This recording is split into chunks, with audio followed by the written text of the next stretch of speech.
Hello there YouTube. Today we do the installation of the Creality Watercooling Kit on my Ender 3 S1 and without further ado, let's get to it. So now let's get to the installation of this unit. The parts that we need is this heating block or cooling block. So we need this, we need our Sprite extruder, we need our cables, well, the tubing. This is for later, and also these two bolts. So that's it.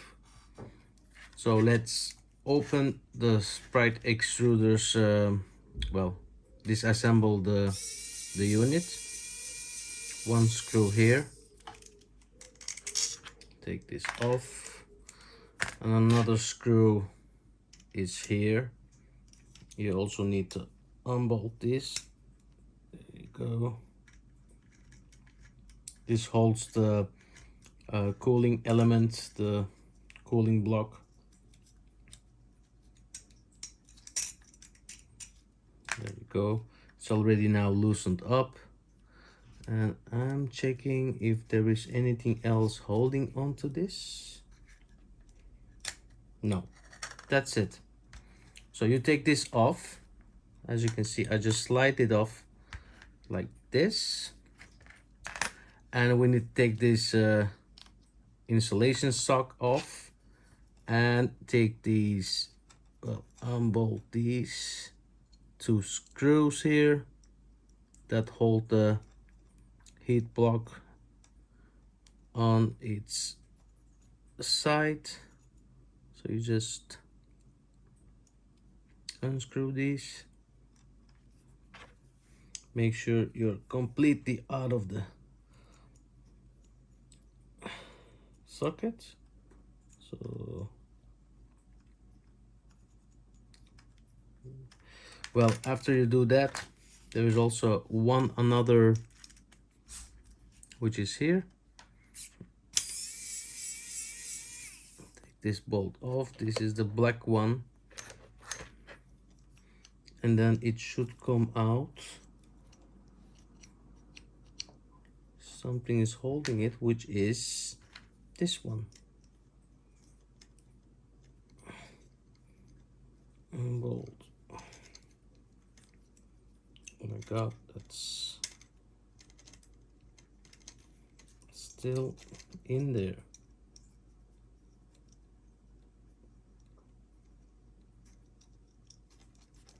Yeah, so we take this off. This we won't need any longer unless you want to go back to air cooling. So we do need our heating block, but these screws, as you see, are longer than the ones that come with this water cooling kit. Just a little bit. These one are longer, so you don't need those. We take the ones that come with the block. I mean the water cooling kit, these two. So we need to take this one, as you see, and looking at the orientation, it has to go in this way. So you have to turn it this way and push. Let me see if the PTFE tubing is in there. Yes. So I push this, but actually I'm not gonna push it in there yet. First I'm gonna like this. So it's gonna go in here, just like this.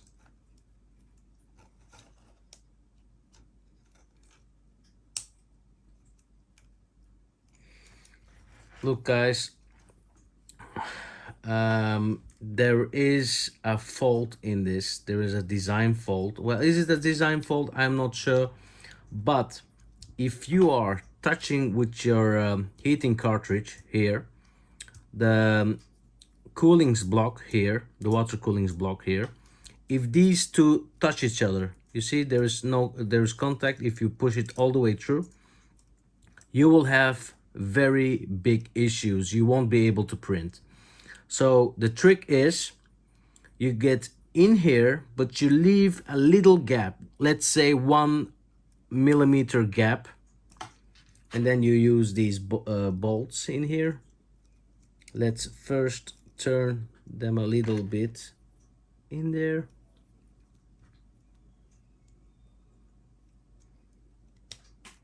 Let's say 1 millimeter, and the other side as well.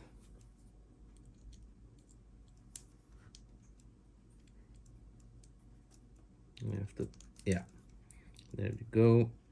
Turn it a little bit.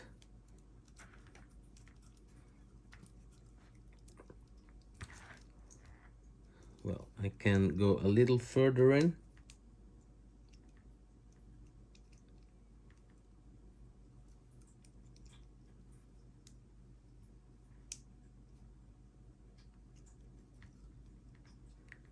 So now there is a little gap in between.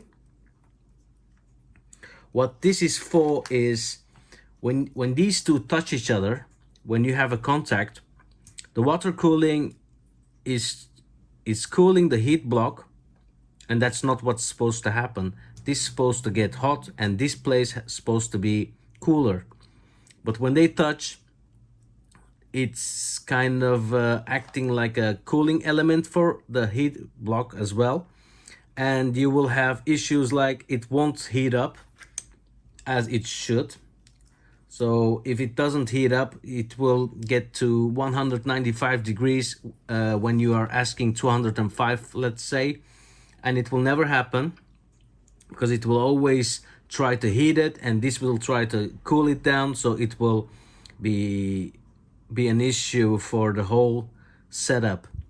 So I had to find it on the hard way, because I installed it, and when I installed it there was a problem that I looked up why a clipper was giving me issues, like the time of heating was overdue, so it would halt my my print. It wouldn't start the print.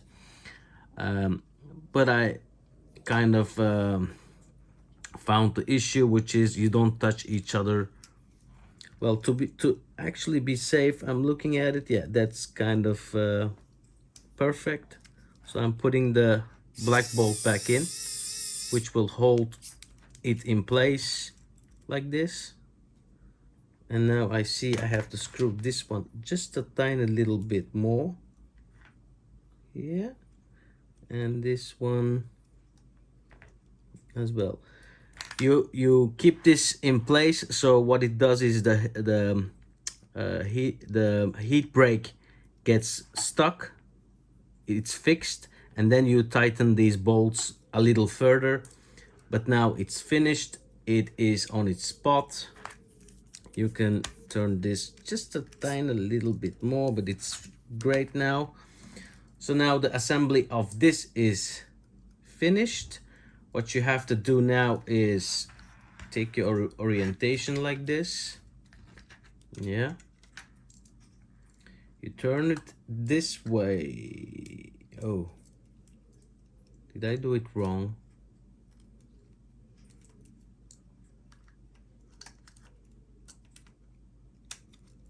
Kind of.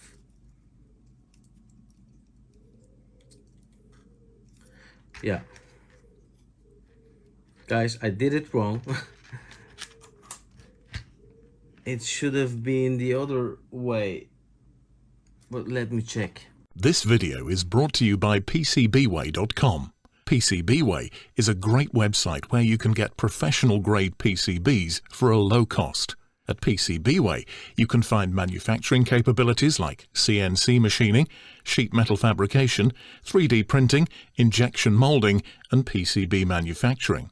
Flawless quality, sky's the limit possibilities, and extraordinary services. All at PCBWay.com. So yes, it was the other way around, so now you guys get to see it second time.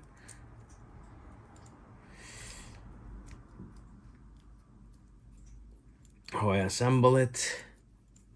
Get out of there.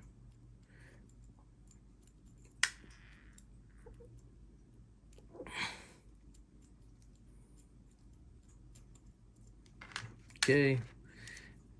It is pretty easy though. You just unscrew this a little bit and then you take this out of there.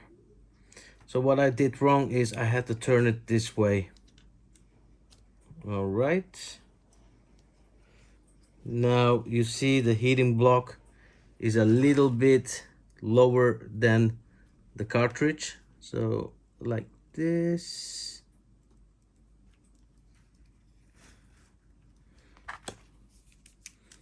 I have to untighten this a little.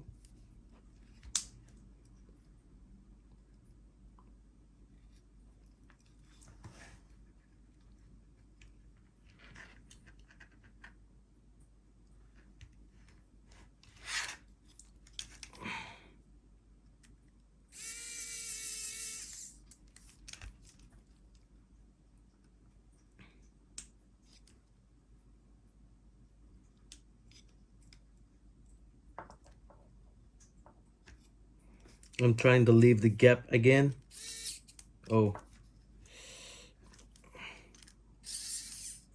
It is a little fiddling, to be honest, because I have a really bad angle.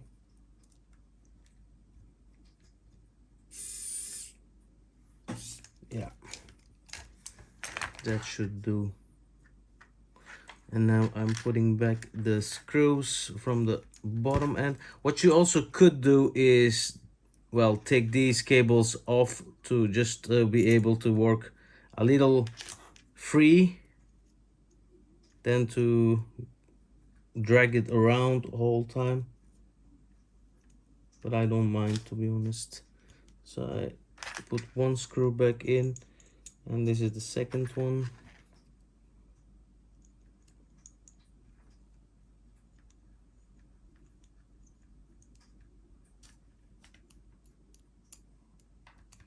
Just making sure it has no contact with each other. But I have to screw this one just a tiny little bit more.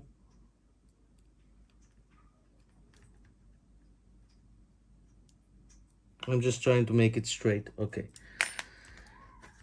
that's fine. And now we just go back to the assembly of it. Now push this back into its place, just like that. So the holes for the input and the output has to come on the right side when you're looking at it this way.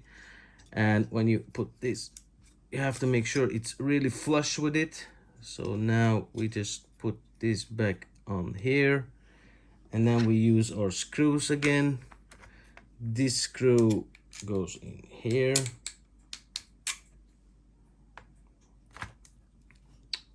Where is it? Here.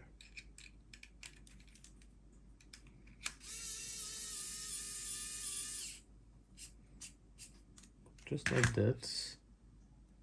It sits flush.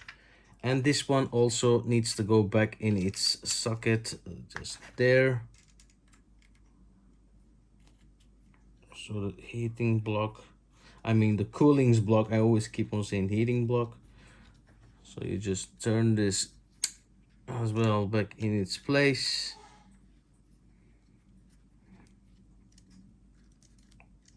All right, don't over tighten it. I can't think that it's gonna be a great thing if you over tighten it. So this is what I'm talking about. You see these gaps on here? Don't touch that. Well, this one doesn't have it. You see, this one is flush, but this one, I don't know why there is a contact point. So if you push it, you would think as normal, you would think you have to make it flush. they already left a gap, but don't do it. It will give you issues. You won't be able to print. So it is different from the air cooling's block. So now it is assembled here. What we now have to do is put the sock back on. There we go. And now the sock is on its spot.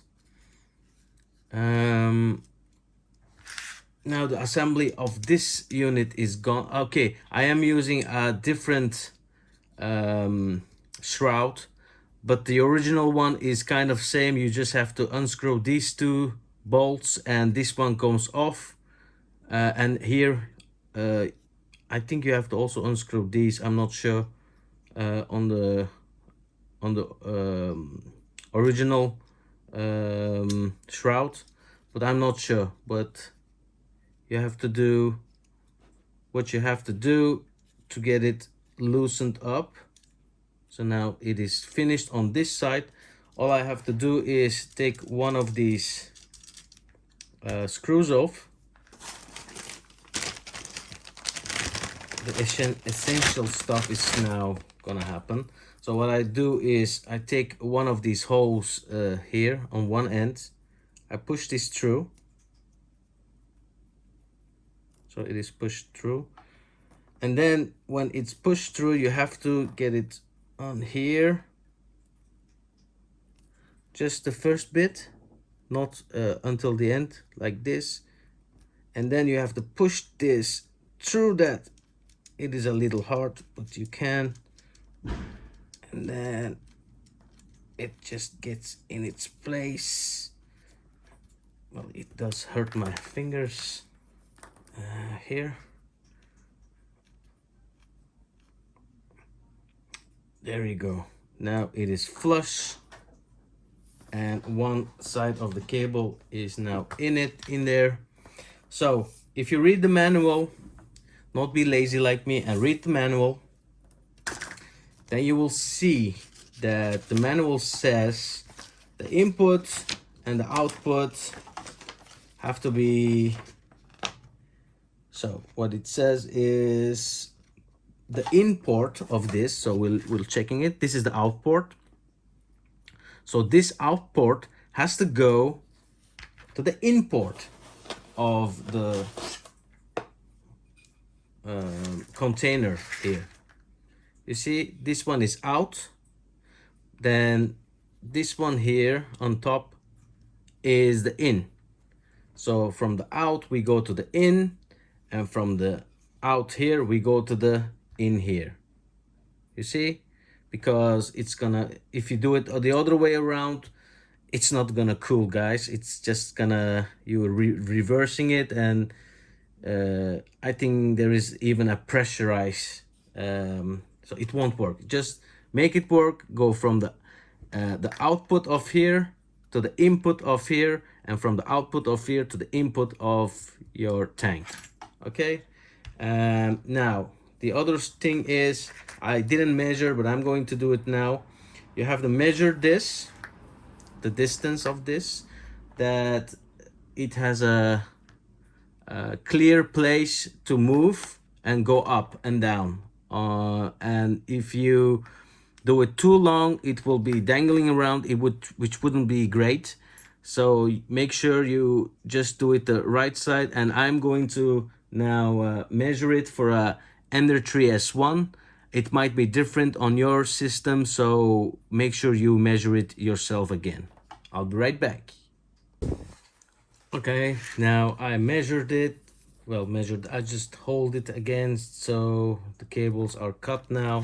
You do the same with this end, but let's just connect the first one, which was the output to the input of this one. And the input should be this one. Well, is this one. So you just unscrew this again. Sorry, I wasn't showing it. You unscrew this, you put your hose through it, and then you,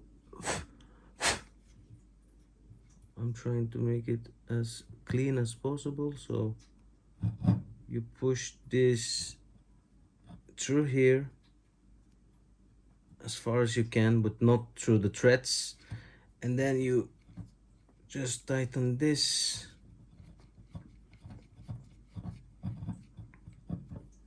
Okay, so now I repeat, we go from the output to the input, and now we're gonna do the same to the from the input to the output. So this is the second hose. Take this off, we push this through, just like I did before, and now screwing it kind of is pretty easy, guys. It just follow the video or use common sense and you'll get there. So now from the, I'm double checking it, input, it says in, from the in to the out of the container pump, actually it's double. So now we push this in here, make it flush, and then we screw this back on its spot. So now this is what it looks like, these cables and this. And now let's do the assembly on the printer. Well, should we do it on the printer? Maybe we should just first fill this one up with some liquid, cooling liquid that is preferable, or you will have no cooling and your pump will break. So first I'm going to fill this up and try it out if there is enough pressurizing or leakages. If there's a leakage, then it's better that it's not connected to your printer, because, well, yeah, water and electronics don't go well together. Let me do the filling in now. So first attempt of filling the, I'm using the EK Creo Fuel acid green premix. I hope everything is cleaned in this box. So there goes nothing.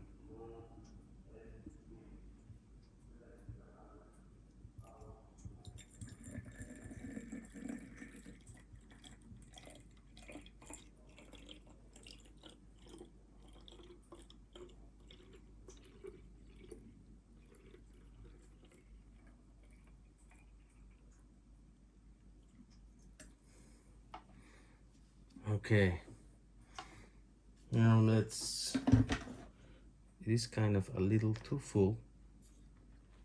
Let me try to get the bubbles out.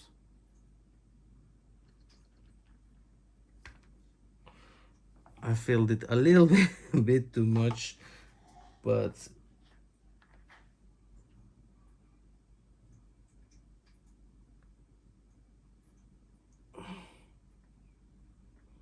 okay.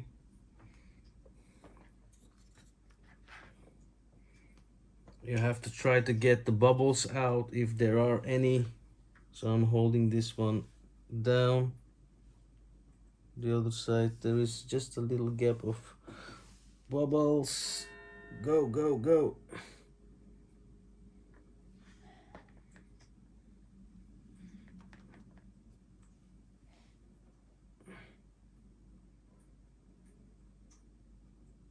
It is coming. I know you have to turn the motor on so that the bubbles get out pretty easy, but I filled it just a little bit too much, so I'm trying to get rid of the bubbles, well, air gaps actually, like this. There's just a tiny bit of bubble that's coming, go, go, go, go, go. Almost there.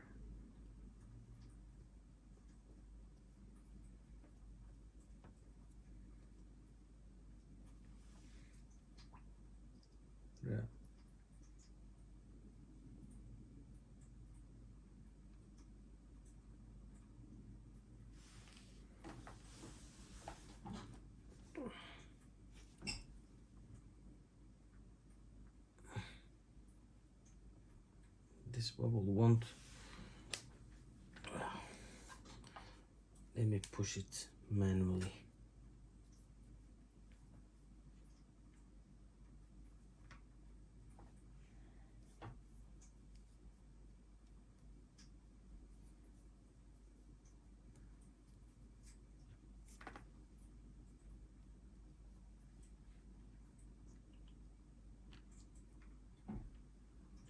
Yeah. Okay. Sorry guys, this is taking a long time, but I'm trying to get rid of the air bubbles. So I'll get back to you. So guys, now I turned it on. I don't know if you can see it. It's making a tornado. And checking for leakages anywhere. It all seems to be fine for now. I just hand tightened these. I didn't over tighten these because there might be, because the hose is like a sort of plastic, well, flexible plastic. It might just tear. If you over force it, it might tear because there will be too much force on it. So it might be not as you would expect to get a better tight seal. So I'm taking the power off again just to check if there is any gaps, whatever. I'm gonna take all these extra fluids on top of here.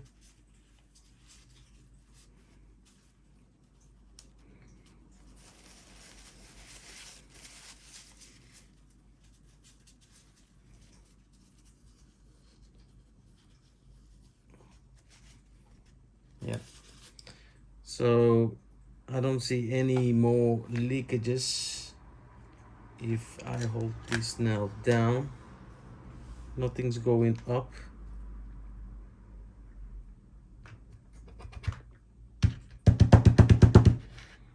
Just trying to get little bubbles out.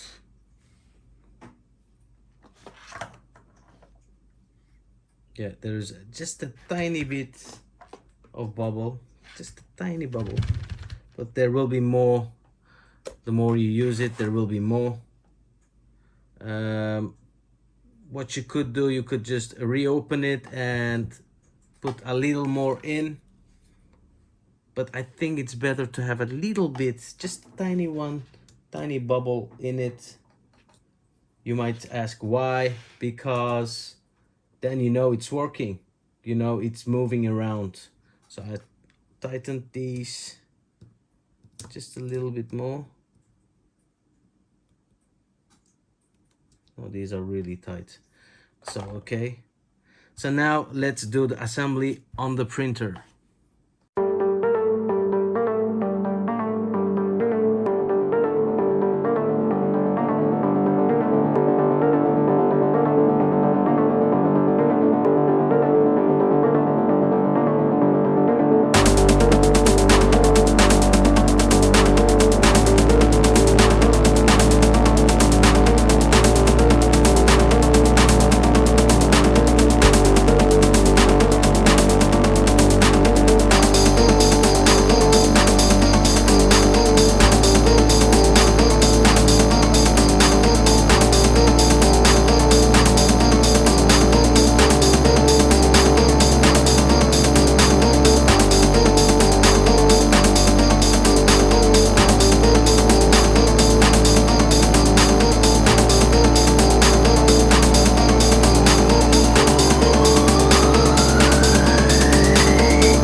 So guys, the installation is done.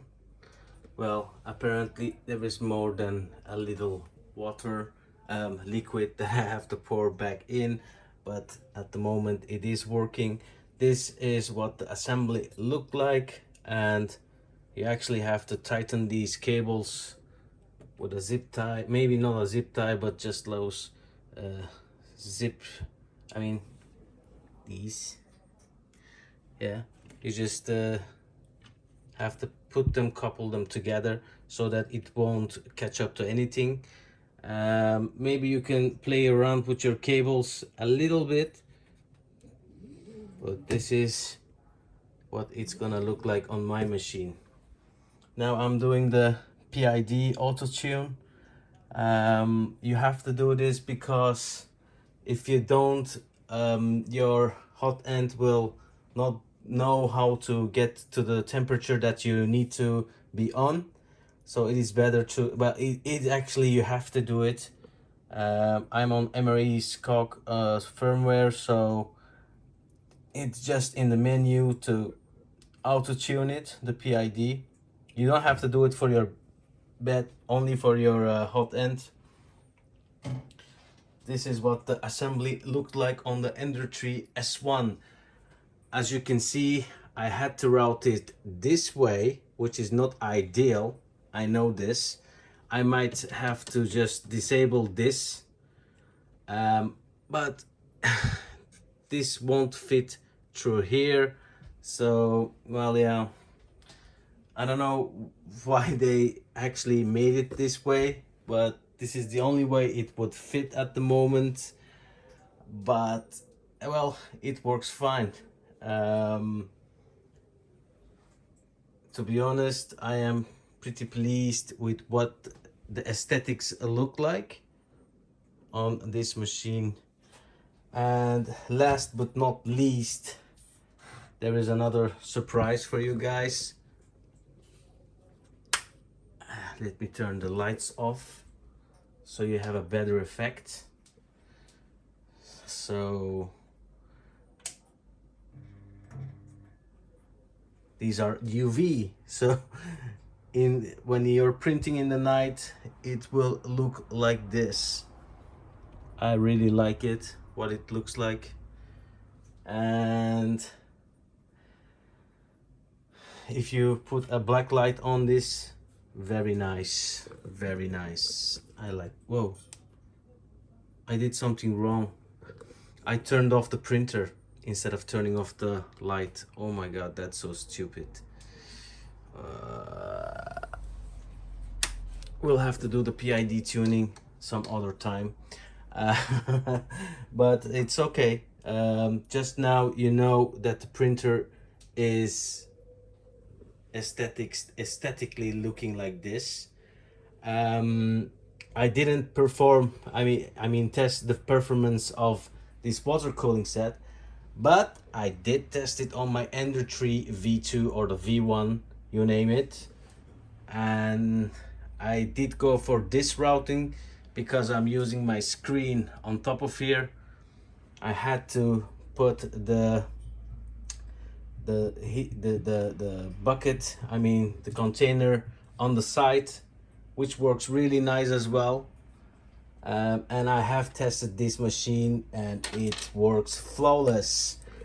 Very nice, very nice silence that I was always expecting and hoping from these machines, and it finally happened. So these are my two Ender 3s, the V1, V2 and the S1, and I just put this here just to show you guys that what it looks like at night. It's even really nice. You really would love it. At night it's even better with these black light, but I'm not planning on keeping this because, well, yeah, I might mount it on this side somewhere, but yeah, it is attracting some insects at night, so I don't like it, the black lights. But it does look really fancy and really nice, very 1980s style a little, but I like it. And so guys, I don't know if there is anything else that I haven't mentioned. We did the installation on this one and we did the testing. Well, the pump is actually now active. This is the noise. I don't hear anything. And this is the cable that you connected. Well, I'm just using the V2's cable now, What I can also recommend you guys to get is this. This is what you put on the adapter here in between, and you just turn it off and on, because there is no on off button switch on this one, and you have to switch it each time yourself on. I wish there was a way to connect it through here, maybe something like well, goes directly from the printer. When you turn it on, it would automatically turn on. That's not the case. You have a separate adapter which is on the ground, and these have two different adapters. I think there's a fault in the packaging, I don't know, but they both work as far as I can test. And anyways, I don't know what you think of it. Please check this out and see if it fits for your system setup and you like very silent printing or not, because this one is Clipper, as you can see, and this one is Emery Skok. Both printers, I love them, but I'm using more the Clipper one at the moment. So anyways guys, I hope you liked the video and found it informative and want to try it yourself. And for the ones who have been listening, I will do a giveaway of a Raspberry Pi Model 4B 8 gigabytes. Yes, you heard me right, 8 gigabytes version. I will do one giveaway of that unit, so you can make projects with it, because I know it's very hard to come by one. But more information about that will be on the next video. So guys, hit the thumbs up if you liked the video, hit the thumbs down if you didn't like the video, subscribe to my channel if you would like to see more videos like this in the future. Bye.